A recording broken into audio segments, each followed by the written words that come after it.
Բարև հայ մարդ, ինչպես նաև մարդություն, ես երկար ժամանակ եթերներ չէի անում, որովհետև կարևորը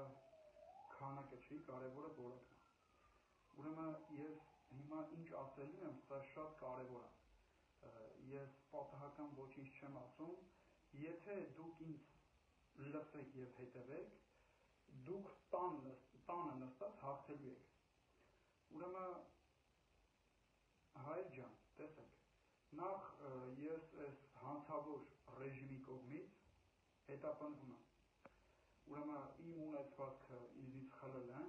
ուրեմն սրանք այս հանցավոր ռեժիմը տենց է աշխատում։ Տեսնում է, ով չի ենթարկվում իր հանցավոր կլանին, նա ամեն կերպ, այսինքն մարդու վրա աշխատելով թույլ չի տալի, որ նա զարգանա կամ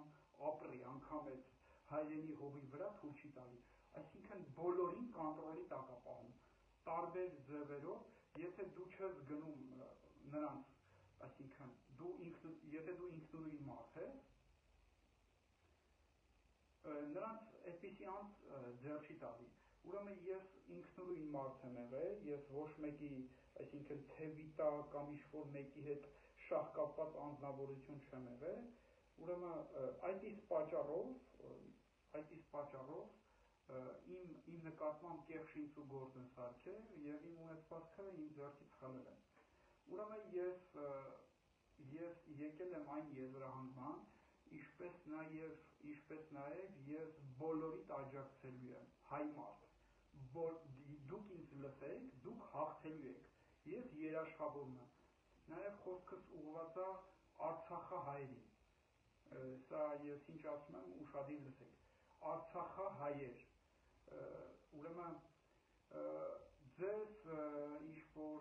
ոչ մի բան պատահական ոչինչ չի անում, ուրեմն եթե դուք ուզում եք հաղթեք, բոլորդ, հայ մարդ, ուրեմն հետևեք ինձ, այսինքն մենք պետք է օրակարգ, ինչպես նաև ես բաց եմ բոլորի հետ աշխատելու համար, բոլոր ազնիվ արդար քաղաքացիների հետ բաց եմ, պատրաստ եմ ուրեմն համագործակցել, պայքարենք միասին, ուրեմն ես պատրաստ եմ բոլորի հետ ուրեմն միասին պայքարելու, ազնիվ արդար գաղափարի շուրջ, միայն եթե դա այսինքն անձը ազնիվ է, արդար է, միայն այդ